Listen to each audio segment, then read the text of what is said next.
2년 전에 과감하게 다니던 회사 그만두고 작은 인터넷 판매 대행업체를 차려서 사업을 시작했어요.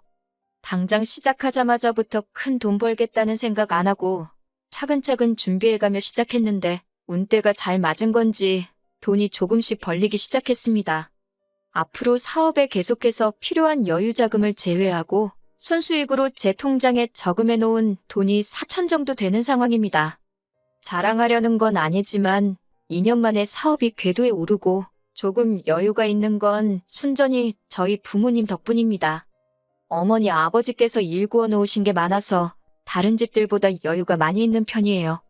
멀쩡히 다니던 회사 그만두고 제가 하고 싶은 사업을 시작할 수 있던 것도 저희 부모님께서 지원해 주신 부분이 큽니다. 사업이 성공적으로 흘러가고 있지만 무조건 제가 잘해서 좋은 결과를 냈다고 생각하지는 않습니다. 부모님께서 다른 건 몰라도 제가 결혼할 때가 되면 다른 건 몰라도 집은 사주시겠다고 농담처럼 이야기를 하고는 하셨어요. 그런데 이번에 제가 사귀고 있는 남자친구와 결혼 이야기가 오고 가기 시작하면서 진짜로 집을 해주시겠다고 한번 남자친구와 상의해보라고 하더라고요. 남자친구는 궁합도 안 본다는 4살 차이 연상으로 동종업계 종사하고 있는 사람입니다. 제가 사업 시작하면서 준비하는 과정에 아무것도 모르고 있었는데 그때 저를 많이 도와줬고 제 사업이 자리 잡기 시작하면서부터는 본격적으로 연애를 하게 되었습니다. 남자친구가 모아놓은 돈은 6천만 원이었어요. 저와의 나이차라든지 여러 가지를 보면 저에 비해서 모아놓은 돈이 상대적으로 적어 보일 수는 있습니다. 하지만 저는 사업 시작 당시에 자본적으로는 부모님 도움을 받았던 게 크다 보니 이쪽 업계에서 경력이나 실력만 따지고 본다면 소자본으로 시작해서 저 정도 자리를 일궈낸 남자친구가 부모님 도움으로 편하게 시작한 저랑 비교했을 때 아무리 제가 2년 만에 자리를 잡았다고 하더라도 남자친구를 인정해 줄 수밖에 없었어요. 남자친구와 결혼 이야기가 오가기 시작했을 때 서로 모아놓은 돈 합쳐봤자 1억인데 1억으로 요즘 어디에 집을 구하겠어요. 남자친구가 다른 건 몰라도 결혼하면서 예단 예물만큼은 꼭 해드려야 한다는 입장이라 안 그래도 돈이 모자란 상황이었는데 한푼이 아쉬운 상황이었지요. 저희 부모님이 집을 해주시겠다는 말은 옛날부터 저에게 쭉 하기는 하셨지만 사업할 때 도움받은 것도 크고 엄밀히 말하면 아직도 자본금의 일부는 제가 부모님한테 빌린 돈이나 마찬가지다 보니 결혼할 때 최대한 손을 안 벌리려고 했는데 솔직히 이런 상황에 집을 해주신다는 제안이 솔깃할 수밖에 없었습니다. 얻어주신다는 집은 저희 부모님 집에서 그렇게 멀지 않은 곳에 있는 아파트로 지은 지는 조금 오래되었지만 재개발여지가 있는 곳에 있는 시세는 9억 정도 하는 34평 아파트였습니다. 제가 생각한 것보다도 훨씬 더 좋은 조건이라 많이 놀랐어요. 부모님도 사업을 해서 돈을 버셨다 보니 고충을 잘 알고 계셨어요. 인터넷 판매라지만 장사라는 게 다 그렇잖아요. 직장인처럼 안정적으로 같은 돈이 매달 들어오는 것도 아니고 지금이야 저나 남자친구 둘 다 여윳돈을 모을 정도로 각자 사업이 어느 정도 자리가 잡혀있는 상황이라고 해도 어떤 달에는 순수익이 1,000만 원씩 넘을 때도 있지만 매달 그런 게 아니고 신제품이라고 기대하고 팔기 시작했는데 생각처럼 잘 풀리지 않아서 최악의 경우에는 마이너스가 나서 전달, 전전달 수입에서 끌어와야 하는 경우도 허다했거든요. 장사하면서 매달 흑자를 내는 게 말처럼 쉬운 거 아니라고 하시고 괜히 신혼 때부터 대출 끼고 집을 구했다가는 대출금도 못 내서 빚지는 경우도 생길 거라고 그리고 아무리 요즘 집값이 폭락한다고 하지만 그 아파트가 재개발도 예정되어 있다고 하고 주변에도 지하철 노선이 개통된다든지 여러 가지 호재가 많아서 돈 버는 데는 부동산만한 게 없을 거라고 그냥 받으라고 하시더라고요. 저는 집 해주신다기에 작은 평수 아파트나 서울 근교의 접근성 좋은 곳으로 집을 얻어주실 줄 알았는데 생각한 것 이상으로 큰 걸 해주시니 몸둘 바를 모르겠더라고요. 그런데 남자친구 반응이 예상보다 시큰둥했습니다. 이유가 무언가 하니 남자친구도 나름 부담감을 느끼고 있는 것 같더라고요. 아무리 시대가 변했다지만 남자가 원래 더 많이 해오는 게 일반적인 것 아니냐면서 말입니다. 그런데 곰곰이 남자친구 하는 말을 들어보니 자기가 기우는 결혼을 한다고 받아들여 부담스럽다는 느낌이 아니었어요. 제가 9억 집을 해오는 거나 마찬가지였으니 솔직히 예단 예물 이야기는 더 꺼낼 필요 없다고 생각했거든요. 저희가 모은 돈으로 차도 한 대 뽑고 재개발이 언제 될지도 모르니 일단 리모델링도 새로 싹 하고 남은 돈으로 가정가구 같은 걸 할 계획이었는데 남자친구는 계속 예단 예물 이야기를 꺼내는 겁니다. 그게 무슨 소리냐고 9억짜리 집을 해가는데 예단이며 예물이 뭐가 필요하냐고 제가 남자친구에게 되물었어요. 예단 예물을 해야 한다는 이유를 설명하는데 솔직히 좀 너무하다 싶더라고요. 그 이유랍시고 한다는 말이 집이 공동명의도 아닌데 자기 부모님께 예단 예물도 없이 결혼하게 되면 자기가 얹혀 사는 느낌을 받을 거고 주변에서는 자기가 팔려가는 것처럼 보이지 않겠냐는 거예요. 좋은 소식 전해주러 만난 자리인데 말도 안 되는 어깃장을 부리고 있으니 좋은 이야기 하는데도 언성이 저절로 높아지더라고요. 말 한번 잘했다고 보통은 결혼할 때 남자가 원래 더 많이 해오는 게 일반적인 거라고 하지 않았냐. 그러면 오빠 쪽에서 집을 해왔으면 내가 팔려가는 결혼이라는 소린데 집 해왔으면 예단 예물 안 해도 되는 거였냐 따졌습니다. 그러니 그건 또 아니랍니다.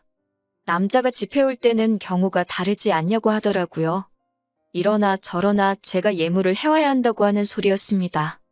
나중 가서는 그냥 집이고 뭐고 지원받을 필요 없으니까 원래 하기로 했던 대로 우리 모은 돈만 가지고 결혼을 하자고 하더라고요.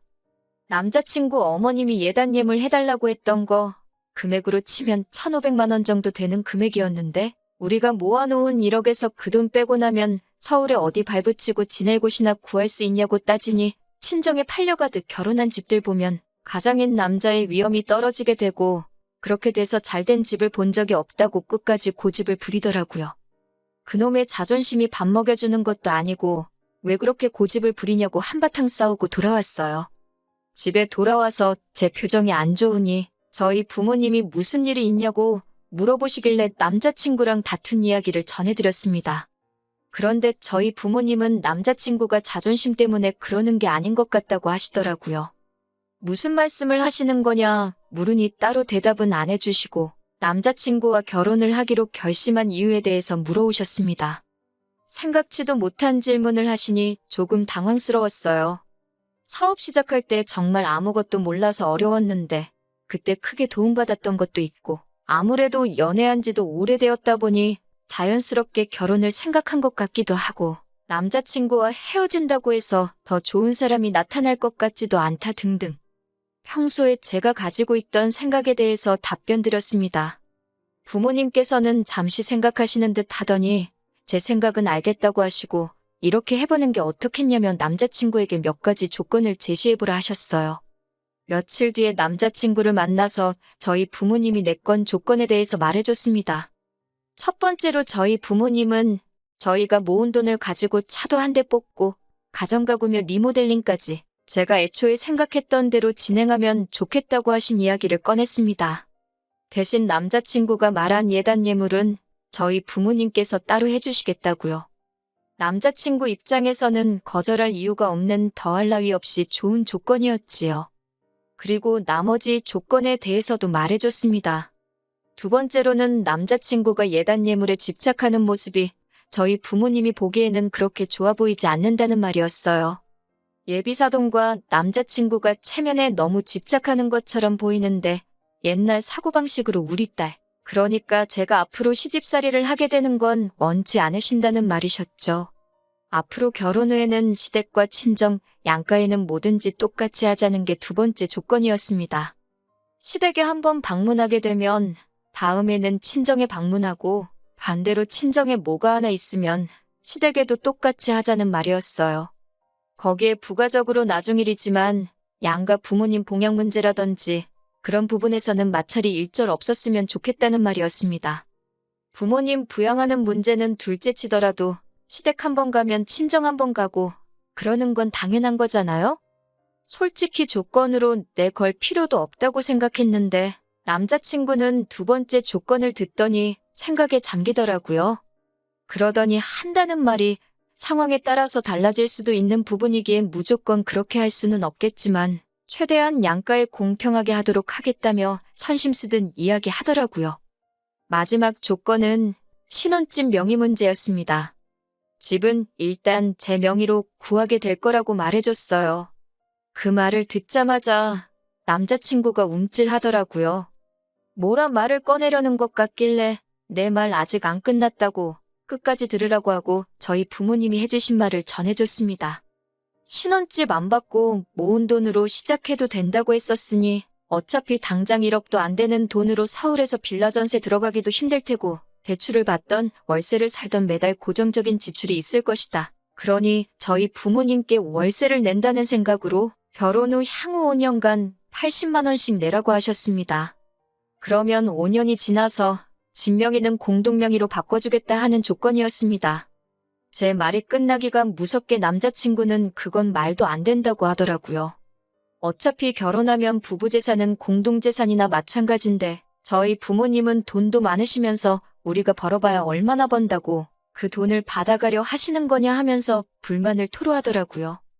불만 가득한 남자친구한테 내가 볼 때는 딱히 문제될 게 하나도 없어 보이는데 뭐 때문에 그러는 거냐고 물어봤어요.